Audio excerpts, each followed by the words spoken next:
Bien, bonjour, nous nous retrouvons avec deux invités d'un collectif interassociatif, au premier rang desquels Madame Marie-Dominique Poty. Bonjour. Bonjour. Vous êtes donc médecin coordinateur VIH, hépatite et tuberculose pour le programme France Médecins du Monde, c'est bien ça? C'est cela, oui. À vos côtés, Pascal Revaux, bonjour. Bonjour.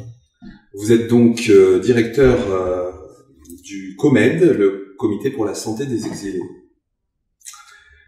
J'aimerais qu'on puisse revenir sur votre intervention commune ce matin sur une réalité aux frontières de l'économie, des tarifs médicamenteux et de la réalité de vie des patients.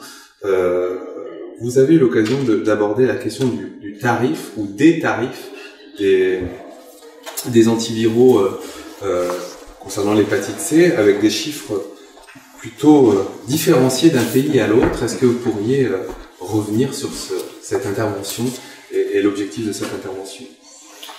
Oui, alors l'objectif de cette intervention était en fait de montrer que le coût de ces nouveaux antiviraux dans le cadre de l'hépatite C, mais plus largement pour d'autres médicaments, par exemple pour le cancer, font que ça révèle, ou en tout cas ça accentue des obstacles à l'accès aux soins pour des populations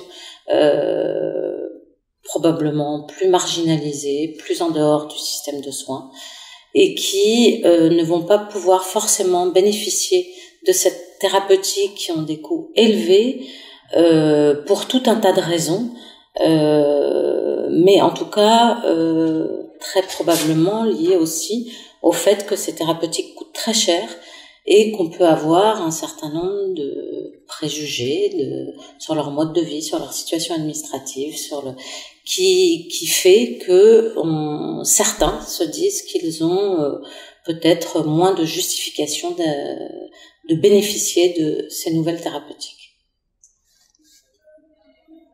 Et donc on a mis en place avec un observatoire qui a été créé par un collectif interassociatif,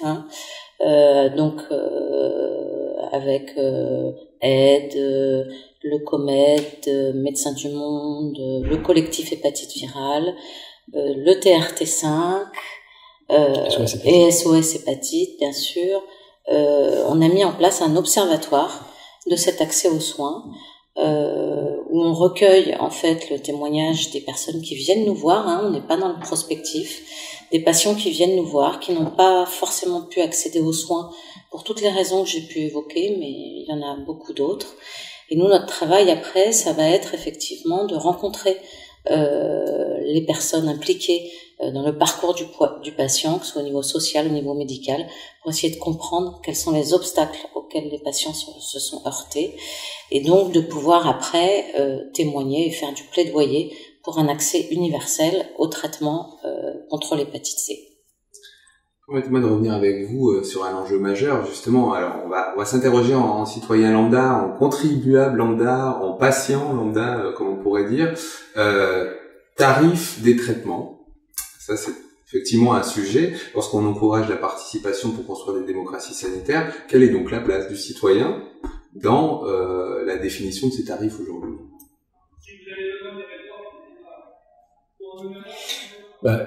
Aujourd'hui, le collectif interassociatif travaille sur cette question.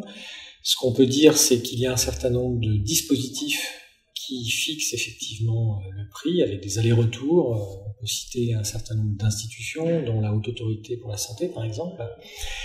Et c'est vrai que la représentation des usagers ou des personnes concernées est à repenser aujourd'hui. Pourquoi ?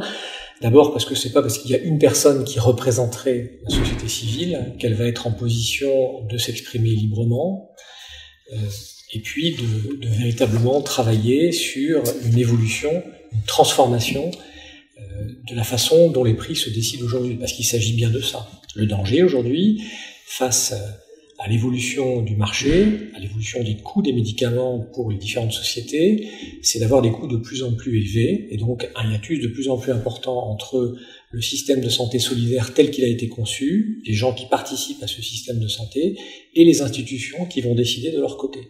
Donc il faut effectivement retravailler cet espace, pas uniquement en termes de représentation de personnes dites malades, ou de personnes qui représenteraient les pathologies. D'ailleurs, on voit bien toute la difficulté que ça pose, parce qu'on ne peut pas avoir une personne qui a des compétences dans l'ensemble des champs, y compris les spécialistes médicaux ont chacun leur spécialité. Donc l'idée, c'est plutôt de repenser la façon dont l'intervention des citoyens va pouvoir se faire sur la définition des prix. Et ça commence par la représentation des députés. Quel est le contrôle que les députés peuvent avoir, par exemple, sur la détermination des prix? J'ajouterais aussi que, effectivement, en termes citoyens lambda, comme vous dites, on est tous concernés par le prix de ces médicaments qui mettent en péril notre système de santé solidaire, et que donc aussi, à travers de cette action, le collectif lançait un débat public sur le prix des médicaments, justement, que finalement, toute personne lambda, en gros, va payer 2 fois. La recherche publique qui est faite par les chercheurs, et puis la recherche faite par les laboratoires, recherche et développement, qui permet aux laboratoires de justifier aussi le coût élevé de ces prix. Donc je pense que ce qui est intéressant aussi, c'est qu'on puisse relancer un débat citoyen sur ce sujet-là. Est-ce qu'il est normal pour des médicaments dont le coût de production, par exemple, pour le sofosbuvir, qui est estimé à 91 € par l'équipe de Hill, et une étude qui a été présentée donc au congrès de Melbourne de AIDS en 2014, est-il normal qu'en France, mais dans d'autres pays, le prix, en fait, soit de 41 000 € pour la même durée de traitement. Donc, pourquoi ce gap et comment on peut mobiliser la société pour réfléchir, mettre les choses sur le tapis, comme disait Pascal, avoir des représentations, avoir une démocratie sanitaire qui nous permette effectivement d'intervenir dans des lieux où se décident les prix des médicaments. On a bien compris effectivement que ce déterminant économique et tarifaire est un déterminant de l'aspect durable ou soutenable d'un système de santé et de soins. J'aimerais revenir avec vous sur l'enjeu des migrations. On voit bien effectivement l'Europe en ce moment connaît l'arrivée de migrants. Comment réinterroger, ou en tout cas interroger cette dimension interculturelle, ou cette interculturalité de la santé aujourd'hui, selon vous? Alors, moi, je commencerai déjà par citer ce qu'a dit Habermas très clairement. Tout le monde parle de valeurs, parle d'interculturalité en ce moment. Il serait peut-être bon de se souvenir qu'on a des dispositifs législatifs avec du droit, et que ce droit doit fonctionner. En d'autres termes, le droit d'hospitalité, de recevoir une personne qui est demandeuse d'asile dans des conditions dignes, en lui permettant de s'exprimer dans sa langue, c'est déjà faire un pas énorme qui permet de ne pas se cristalliser justement sur les questions d'interculturalité. Ce que nous constatons, nous, dans nos rencontres et dans nos soins quotidiens avec les équipes, c'est que la question essentielle, c'est celle de la représentation qu'on a sur une autre culture, et c'est celle de la difficulté à communiquer, parce qu'on ne se comprend pas forcément dans la même langue. Après, les questions qui vont être posées par les patients, les systèmes de référence en termes médicaux, quand on les regarde avec une vision un peu plus macroscopique, sont assez similaires en fait. On va parler de quoi? On va parler de soins pour sa famille, pour soi, d'avoir des enfants, d'avoir un hébergement, de pouvoir accéder à un traitement. Ça, on n'a pas besoin forcément de rentrer sur des questions interculturelles. Alors bien sûr, après, il y a tout le système d'orientation, le système d'accès à d'autres thérapeutiques, mais ça existe aussi en France, donc on peut tout à fait le comprendre. Donc ça pose plusieurs questions. D'abord, celle de l'accueil des personnes à travers la fourniture, la possibilité pour les gens d'avoir un interprète professionnel. Ensuite, ça veut dire que les personnes effectivement qui viennent en France, qui sont en France, doivent pouvoir bénéficier aussi d'un examen de santé complet, un bilan de santé adapté, suivant leur âge, suivant justement leurs facteurs de risque, on en a parlé. Et ça veut dire aussi que les soignants doivent être formés sur les dispositifs qui existent dans le domaine de l'accès aux soins. Malheureusement, ces dispositifs sont très peu enseignés à la faculté, et les réflexions éthiques, les questions déontologiques sont pratiquement pas abordées. En fait, ça reste des cadres assez théoriques, mais il n'y a pas d'éléments pratiques de mise en discussion qui permettraient justement d'accueillir correctement les personnes. Et force est de constater aujourd'hui que ce qui nous inquiète, c'est que on sait qu'il y a des intérêts différents suivant le ministère de l'Intérieur, le ministère de l'Économie, on vient d'en parler, le ministère de la Santé, évidemment. Mais ce qui nous inquiète aujourd'hui, c'est que une bonne partie des équipes soignantes, sous l'effet de l'évolution sociétale, se trouvent en difficulté par rapport à sa responsabilité déontologique. Et donc se retrouvent parfois en contradiction avec ce qu'elle est censée pourtant réaliser, la continuité des soins, le fait de traiter toute personne sans distinction de race, d'opinion, d'origine. Et là, il y a un véritable travail à mettre en place aujourd'hui qui est urgent, à moins de voir se déliter encore davantage le système de santé. Et pour nous, cette question que vous posez sur l'accueil des étrangers est essentielle. Les étrangers sont en fait un signal qui nous disent quelque part « notre société ne va pas bien ». En d'autres termes, agissons avant que tous les problèmes que nous rencontrons aujourd'hui avec des publics en situation de vulnérabilité ne viennent impacter très fortement des personnes qui ne sont pas forcément étrangères, qui peuvent être d'ailleurs issues de catégories sociales plus aisées. C'est vrai qu'on revienne en lien avec ça, à cet enjeu souvent rappelé dans les chartes en santé qu'est la médiation. Beaucoup de nos invités nous ont parlé de cette nécessaire remédiation entre les pouvoirs médicaux, les pouvoirs économiques et les pouvoirs du citoyen. C'est un vrai débat. Comment s'inscrire dans un meilleur équilibre des pouvoirs à l'échelle d'une société. Effectivement, on voit bien les enjeux de privatisation des systèmes, d'austérité gouvernementale dans beaucoup de pays qui impactent la santé publique. Quel défi, ou en tout cas quel enjeu pour gagner en équité des pouvoirs? Moi, je veux bien commencer sur cette question qui est essentielle. D'abord pour dire ce que la médiation ne peut pas faire. La médiation ne peut pas agir sur la transformation du système en termes politiques. Le médiateur peut jouer un rôle, effectivement, pour faciliter la relation soignant-soigné. Encore faut-il qu'il y ait une décision économique pour faciliter la reconnaissance professionnelle des médiateurs avec toutes les questions que ça pose par ailleurs. Quel type de formation, quel statut, quelle intervention, quelle collaboration à l'intérieur de la structure de santé, à l'extérieur pour avoir une certaine indépendance. Il y a plein de questions qui nécessitent d'être clarifiées. Mais surtout, ça n'est pas parce que l'accès aux soins devient difficile qu'il faudrait remplacer toutes les transformations qui sont nécessaires aujourd'hui, voire les consolidations du dispositif de solidarité, par des médiateurs qui se retrouveraient forcément en porte-à-faux, en difficulté. Quelques exemples. Moi, j'ai commencé à travailler au COMED en 2009. Nous sommes en 2015. La moyenne pour obtenir une complémentaire de la couverture médicale universelle ou une aide médicale État, en termes de délai, était autour de 1 mois et demi, 2 mois. On pouvait aussi faire activer un certain nombre de mécanismes, comme l'instruction prioritaire, par exemple, pour faciliter l'obtention rapide devant une situation difficile sur le plan médical et social. Aujourd'hui, on est à plus de 3 mois, peut-être 4 mois. Et aujourd'hui, cette instruction prioritaire n'est quasiment plus prise en compte.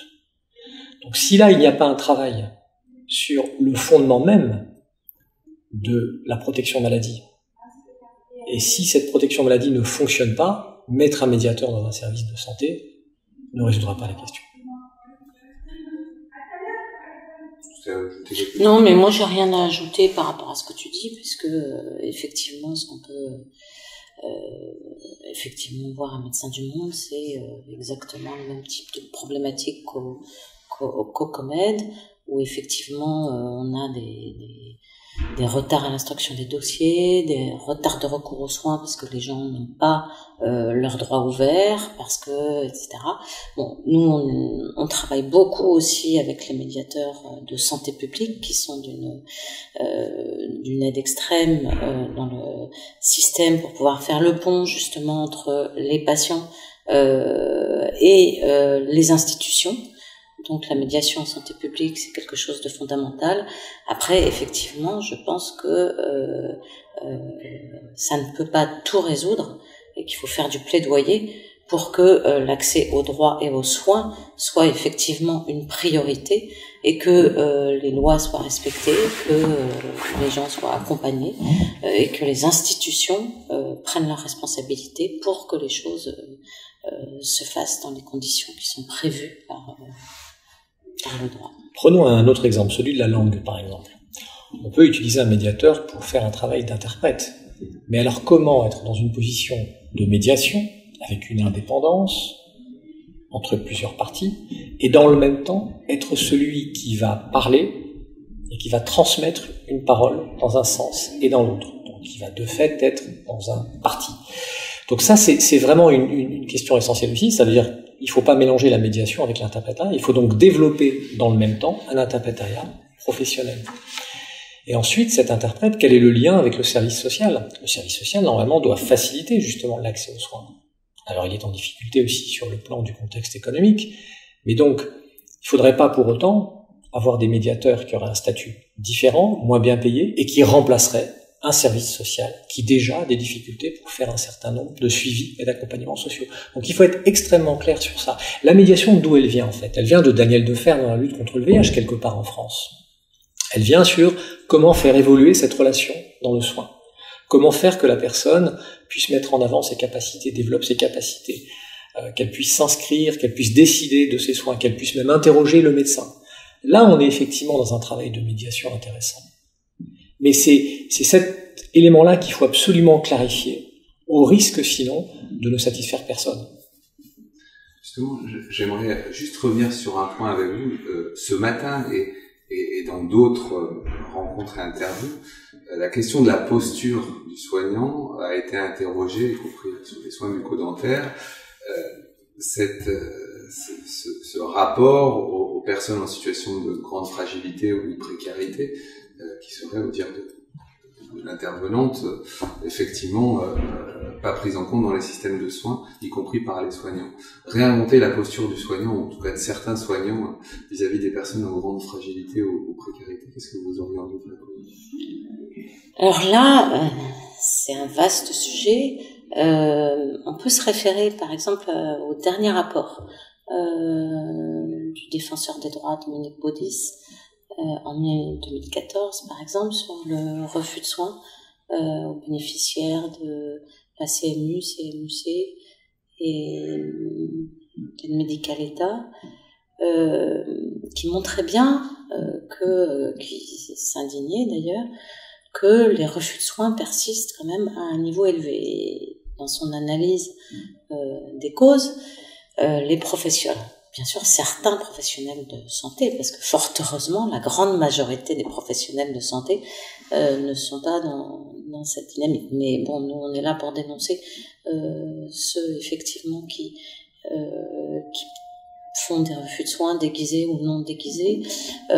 Et donc Dominique Baudis disait voilà, en fait il y a des soignants qui se plaignent de problèmes de complexité en fait administrative avec ces dispositifs, etc., ou de problèmes financiers. Mais surtout, ce qui est inquiétant, c'est que les professionnels mettaient en avant aussi des formes de discrimination fondées sur des idées, des stéréotypes qu'ils ont de la situation précaire des patients. Quelqu'un qui est à la CMU va venir plus souvent en retard à ses rendez-vous, va moins bien suivre son traitement. Donc vraiment des stéréotypes qui sont rattachés à la situation, qu'elle soit socio-économique du patient, qu'elle soit liée à son mode de vie, les usagers de drogue, pourquoi on traiterait un usager de drogue puisqu'il va se recontaminer, comme si les usagers de drogue n'étaient pas capables d'entendre les messages de réduction des risques. Donc très clairement, pourquoi un usager de drogue qui serait traité, par exemple, pour revenir à l'hépatite C, pour son hépatite C, quand serait guéri, pourquoi se recontaminerait-il?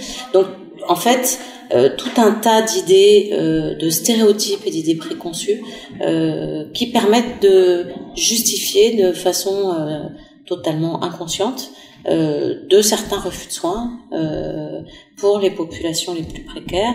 Et nous, bon, c'est les populations aussi qu'on reçoit Médecins du Monde, les étrangers qui sont en situation irrégulière, les personnes qui se prostituent, les usagers de drogue. Et là, la médiation pourrait jouer aussi un rôle, peut jouer aussi un rôle, justement, non pas en tant que relais d'un message de prévention que le médecin voudrait faire passer, puisque là on n'est plus dans la médiation au sens strict, mais plutôt dans comment le médecin aussi va comprendre un certain nombre d'éléments qu'il est en train de discuter avec le patient, comment il va travailler aussi sur ses propres stéréotypes, et comment il va aussi arriver à faire comprendre un message qu'il veut faire passer aussi. Donc ça, voilà, là on est vraiment dans un apport de la médiation, mais en faisant attention aux rives qui enserrent le système de santé. Cet écho, on condamne toujours la violence d'un fleuve, mais jamais celle des rives qui l'enserrent. De Bertolt Brecht. Voilà, de Brecht. Parlons de rives, tiens.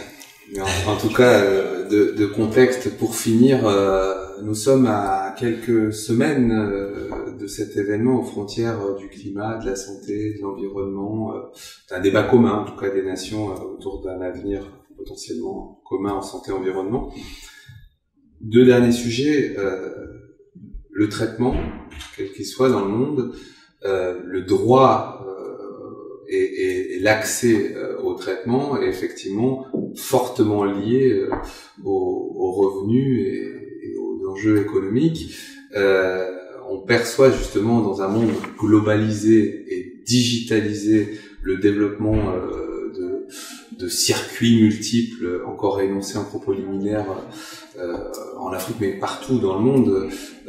Est-ce que le fait de ne pas suffisamment travailler des tarifs accessibles au plus grand nombre n'est pas aussi un creuset possible du développement de médecine non suivie et non encadrée par les États et les nations dans l'avenir?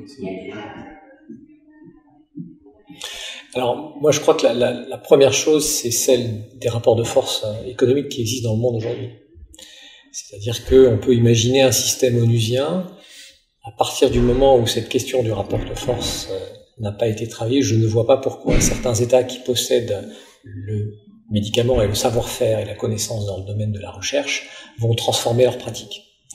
Donc là, il y a un travail, il faut être clairvoyant sur le fait que c'est pas simplement parce qu'on va essayer de mettre des gens autour de la table qu'on va y arriver, et qu'il faut dire les choses et il faut véritablement travailler sur les conditions de production des médicaments aujourd'hui, sur le partage des ressources, sur le partage des savoirs, sur l'équité dans le domaine de l'accès à la ressource. Ça, c'est fondamental et on voit bien que c'est exactement la même question qui est posée aujourd'hui au niveau de la COP21 en France sur la question environnementale et qui risque de faire achoper toute la négociation internationale. Donc c'est pareil pour les questions d'accès aux médicaments. Après, on peut imaginer des systèmes de solidarité mondiale, mais ça voudrait dire effectivement que des pays plus riches paieraient un petit peu plus cher, des pays plus pauvres paieraient moins, qu'il y aurait des mécanismes de péréquation, avec des solidarités qui ne soient pas juste de la transmission de connaissances ou de la transmission financière d'un espace vers l'autre, parce que c'est à ça qu'il faut arriver. Ce modèle n'est toujours pas dépassé. C'est-à-dire comment en fait arriver à ce que des deux côtés, le système de santé puisse évoluer et être décidé. On rappelle assez souvent, mais malheureusement c'est pas très bien entendu, que le fait de la liste essentielle des médicaments génériques, ça a d'abord été testé dans les pays dits en développement. La question de la médiation aussi, des accompagnateurs psychosociaux, par exemple, pour ne citer que ces expériences-là, viennent également de pays dits en développement. Donc comment arriver à ce que réellement l'échange fonde la relation non pas sur une domination par rapport à des modes de production économiques et l'accaparement d'un certain nombre de ressources, on peut aller jusqu'à l'accaparement des terres, et faire que cette situation débouche sur un accès partagé pour que chaque personne vivant sur Terre ait accès à ce qu'on appelle encore aujourd'hui le bien public mondial que représente la santé. En guise de conclusion, je vais faire un écho à l'anniversaire de la Charte mondiale d'Ottawa pour la promotion de la santé, ou de la santé pour tous. Et un écho peut-être à la thématique de ce jour, réorienter les services de santé pour une meilleure prise en compte des déterminants globaux de la santé. En écho 30 ans plus tard à cet engagement, ou en tout cas à cette définition de l'OMS, qu'est-ce que vous pourriez en un court instant livrer comme message réorientation des services de santé? Juste sur cet axe en fait de la Charte d'Ottawa, je pense qu'en tout cas pour les populations les plus précaires dont on s'occupe, pouvoir faire, et là je vais revenir à la médiation par exemple en santé, pour faire effectivement le pont entre des personnes que les services de santé rencontrent et peut-être dont ils ont du mal à saisir le mode de vie, la culture, la médiation en santé publique dans les services de santé, qui seraient des médiateurs qui sont intégrés dans les services de santé. Je pense que pour réorienter un service, ça, effectivement, ça me paraît très important et on en a des expériences dans les hôpitaux à Paris d'ailleurs ou ailleurs, où les médiateurs sont vraiment intégrés en tant que tels dans les services de santé. Et donc ça, je pense que pour réorienter les services de santé, ça peut être une approche. Il y a aussi l'approche de l'interprétariat professionnel, pouvoir déjà comprendre la personne et qu'on puisse avoir en France, en tout cas, la possibilité d'avoir un interprétariat qui soit à la disposition de tous les services de santé, qui soit financé par l'État, parce que c'est un réel problème chez nous. Dans d'autres pays, comme en Angleterre, il y a un gros budget, par exemple, sur l'interprétariat professionnel, qu'on n'a pas en France. Et ça, c'est une réelle première difficulté.